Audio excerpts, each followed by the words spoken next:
Hello students, welcome back to our economic class. This is Vivek Misra, your economics teacher, and we are reading our 11th class economics.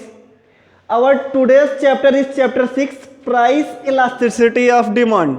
ठीक है, यहाँ पे हम देखेंगे price elasticity of demand से related कुछ numericals, मतलब किस तरीके से प्राइस गिरती और बढ़ती है और उससे क्या डिमांड में इफेक्ट पड़ता है। ठीक है, हमने आपको इससे पहले वाले चैप्टर में बता दिया कि डिमांड का direct relation, demand means quantity demand, quantity demand का डायरेक्ट रिलेशन किससे है, प्राइस से। अगर किसी भी कमोडिटी की लाइक ये मार्कर है, इसकी प्राइस बढ़ जाए तो इसकी खपत कम हो जाएगी, इसकी डिमांड क्या हो जाएगी, मार्केट में कम हो जाएगी। ठीक है, और इसकी अगर प्राइस गिर जाए तो हमारे साथ साथ हम भी चाहेंगे कि एक साथ 5-6 मार्कर खरीद के रख लें। तो इस तरीके से प्राइस घटने से डिमांड बढ़ती है और प्राइस बढ़ने से डिमांड घट जाती है, कम हो जाती है।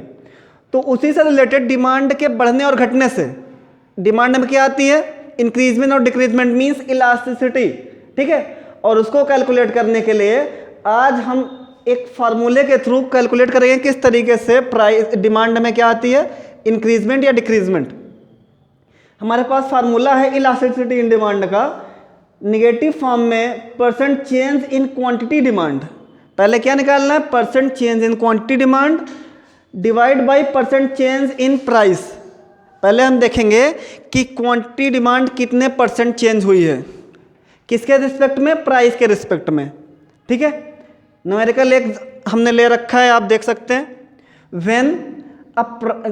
When price good is RS 5 rupees, जब किसी भी गुड की जो प्राइस थी वो क्या थी, 5 रुपये, तब कोई कंज्यूमर उसे 20 यूनिट्स में कंज्यूम कर रहा था, खरीद रहा था। ठीक है, प्राइस कितनी थी, इनिशियल प्राइस 5 रुपये, तो खरीदा कितना जा रहा था, 20 यूनिट। ये क्वांटिटी डिमांड है। लेकिन when price changes to 7 rupees, मतलब जब प्राइस क्या हुई, चेंज होके हो गई 7 रुपीज़, तो अब उसकी जो क्वांटिटी डिमांड है वो घट के कितनी हो गई है, 12 यूनिट्स। मतलब ये लॉ ऑफ डिमांड को फॉलो कर रहा है। हमने कैसे देखा कि जब प्राइस 5 रुपये थी तो हम 20 यूनिट्स खरीद रहे थे, बाई कर रहे थे। लेकिन जैसे ही प्राइस बढ़ के कितनी हुई, 7 रुपये, वैसे ही प्राइस बढ़ने से डिमांड क्या होती है, गिर जाती है। देख रहे हैं आप 20 से कितनी पहुंच गई है, 12। ठीक है, ये हो जाएगा हमारा सेकंड प्राइस P2 और ये हो जाएगी सेकंड क्वांटिटी डिमांड QD। ठीक है, अब जब यहां से हम इलास्टिसिटी इन डिमांड निकालेंगे तो पहले percent change in quantity demand तो निकाल लें। Percent change in quantity demand का फार्मूला होता है कि कितना चेंज हुआ है अपॉन इनिशियल प्राइस कितनी थी। ठीक है, लाइक अगर हम रेट में देखेंगे, प्राइस में देखेंगे तो 2 प्राइसेस ये हैं हमारे पास, P1 P2, और डिमांड में देखेंगे तो 2 डिमांड ये हैं। ठीक है, अब चेंज इन डिमांड उसमें देखो दिख रहा है। अगर यहाँ पे हम निकालना चाहें percent change in quantity demand, तो फार्मूला लगाएंगे change in demand, change in quantity demand upon initial quantity demand. QD means quantity demand, याद रखना, मल्टीप्लाई बाय 100, परसेंट निकालने के लिए 100 से मल्टीप्लाई। ठीक है, अब इसमें हम चेंज इन क्वांटिटी डिमांड रखते हैं। डिमांड पहले कितनी थी, 20, और अब घट के कितनी हो गई है, 12। तो कितना चेंज आया है, 20 से 12 में कितने का चेंज है, 12 माइनस 12, हाँ 20 माइनस 12 कितना हो जाएगा, 8। और अपान इनिशियल को, इनिशियल मतलब पहले वाली, तो पहले वाली क्वांटिटी डिमांड कितनी थी, 20, अपान में 20 इंटू 100, दिख रहा है उसमें।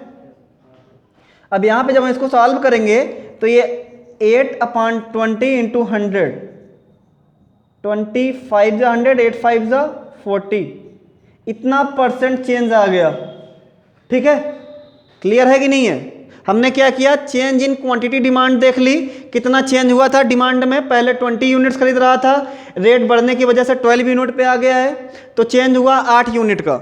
ठीक है, अपान इनिशियल, इनिशियल कितना था 20, तो 8/20 इंटू 100। ठीक है, इस तरीके से आ जाएगा चेंज इन क्वांटिटी डिमांड। और उसके बाद चेंज इन प्राइस भी तो निकालना है, परसेंट चेंज इन प्राइस। जब हम परसेंट चेंज इन प्राइस निकालेंगे तो आ जाएगा ऊपर change in price upon initial price into में 100। ठीक है, चेंज इन प्राइस कितने का आया है, पहले 5 रुपए का था और अब 7 रुपए का। ठीक है, तो चेंज कितने का हुआ है 2 डिवाइड बाय इनिशियल, पहले वाला कितना था, इनिशियल मतलब पहले वाला 5 रुपए, गुड, इनटू में 100। ठीक है, अब जब सॉल्व कराओगे तो 5 20 टाइम्स हो जाएगा और 20 2 जा 40, ये भी 40% आ गया। ठीक है, अब यहां पे हम देखें तो चेंज इन क्वांटिटी डिमांड कितना आया है 40% और चेंज इन प्राइस कितना आया है 40%। ठीक है, दोनों इक्वल। इसी की वैल्यू हम ले जा करके अपने फार्मूले में पुट कर देंगे 40% अपॉन 40%, क्योंकि ऊपर क्या है चेंज इन क्वांटिटी डिमांड, तो 40% आया था, और नीचे क्या है चेंज इन प्राइस, वो भी 40% आया। आगे क्या लगा हुआ है माइनस, माइनस लगाएंगे और डिवाइड करवाएंगे तो आ जाएगा -1। ये आ गई हमारी क्या इलास्टिसिटी डिमांड। इस तरीके से हम कैलकुलेट करेंगे। क्लियर है कि नहीं है? पहले क्या निकालेंगे, change in percent change in quantity demand. कैसे निकालेंगे, चेंज इन क्वांटिटी डिमांड कितना चेंज आया है, उसमें से टोटल जो सेकंड वाला रहेगा उसमें से फर्स्ट वाले को माइनस कर देंगे, या फर्स्ट से सेकंड को। चेंज का मतलब माइनस में नहीं आएगा ये। ठीक है, हमेशा बड़ी वैल्यू में से छोटी वैल्यू को माइनस करते हैं। अपान में इनिशियल कितना था, ठीक है, इनिशियल जैसे यहाँ पे कितना था हमारे पास 20 चेंज इन डिमांड, तो 20 हमने रख दिया, इनटू में 100 सॉल्व कर लिया। ऐसे परसेंट चेंज इन प्राइस निकाल लिया, change in price upon initial price into 100। Change in price आया 2 रुपए का, इनिशियल प्राइस थी 5 रुपए, इंटू 100 कर दिया, सॉल्व कर लिया, 40% ये भी आ गया। दोनों की वैल्यू उठा करके इलास्टिसिटी इन डिमांड वाले फार्मूले में रख दिया, तो 40/40 -1 इलास्टिसिटी इन डिमांड आ गई। ठीक है, इस तरीके से हम बता सकते हैं कितना डिमांड बढ़ या घट रही है। ठीक है, जैसे लगातार अभी पेट्रोल के रेट में चेंजेस आ रहे हैं। ठीक है, तो अगर एक इंडिविजुअल कंज्यूमर की बात करें, क्योंकि माइक्रो इकोनॉमिक पढ़ रहे हैं तो इंडिविजुअल कंज्यूमर की बात होगी। अब इंडिविजुअल कंज्यूमर की बात करें तो हो सकता है कोई भी आदमी रहा हो जो पेट्रोल के रेट बढ़ने से उस पर काफ़ी इफेक्ट पड़ा हो। ठीक है, पहले वो 100 रुपये का पेट्रोल भराता था, अब जब से प्राइस बढ़ गई है, जब से ज़्यादा रेट में बढ़ने लगा है, ऐसा तो है नहीं उसकी बाइक का एवरेज बढ़ गया है, एवरेज तो बढ़ेगा नहीं ना, तो बाइक तो उसे एवरेज से चल रही है, तो क्या करेगा, कम चलाएगा बाइक। ठीक है, रेट बढ़ने से उसकी डिमांड क्या होगी, धीरे धीरे कम होने लगेगी। और अगर रेट घट जाए, पेट्रोल अभी 10 रुपये लीटर मिलने लगे तो फ्री में जाना होगा तब भी बाइक लेके जाओगे, है ना। कुछ इस तरीके से हमारी डिमांड बढ़ती या घटती रहती है। किस पे डिपेंड करता है ये, हमारी प्राइस पे। अगर उस प्रॉपर कमोडिटी की प्राइस बढ़ रही है तो डिमांड घट जाएगी, और प्रॉपर कमोडिटी की अगर प्राइस घट रही है तो डिमांड बढ़ जाएगी। ठीक है, इस तरीके से हम डिमांड बढ़ाते या घटाते हैं। तो यहाँ पे प्राइस इलास्टिसिटी इन डिमांड निकालना आ गया आप लोगों को। ओके, तो इसका स्क्रीनशॉट कर लीजिए।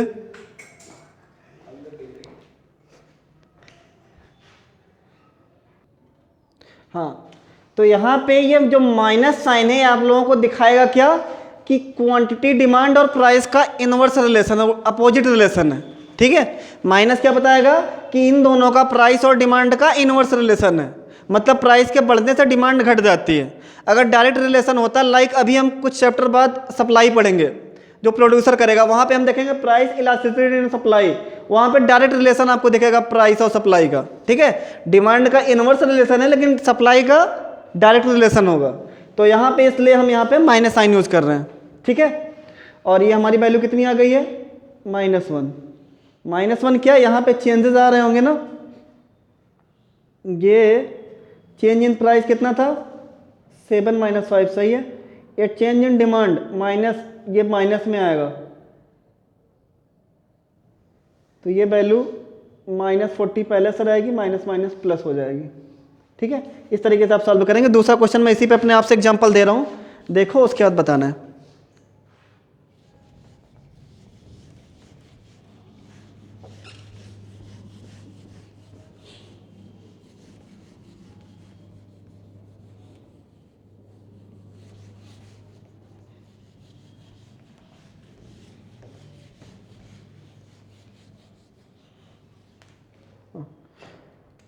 दूसरा न्यूमेरिकल है, सपोज करो कि ये मार्कर है, ठीक है।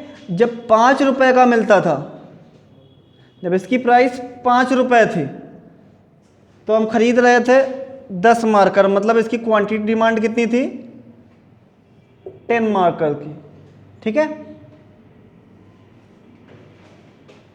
और जब इसकी प्राइस घट के हो गई 3 रुपया, ठीक है, अगर प्राइस कम हुई तो डिमांड क्या होगी, बढ़ जाएगी। तो क्वांटिटी डिमांड हो गई इसकी कितनी, 15 मार्कर्स की, ठीक है। अब तुम लोगों को निकालना है इलास्टिसिटी इन डिमांड, ईडी। तो कैसे निकालोगे, यही formula, percent change in quantity demand upon percent change in price, ठीक है। डिवाइड करवा लोगे, आंसर आ जाएगा। अब जैसे percent change in quantity demand हमको निकालना है, तो percent change in quantity demand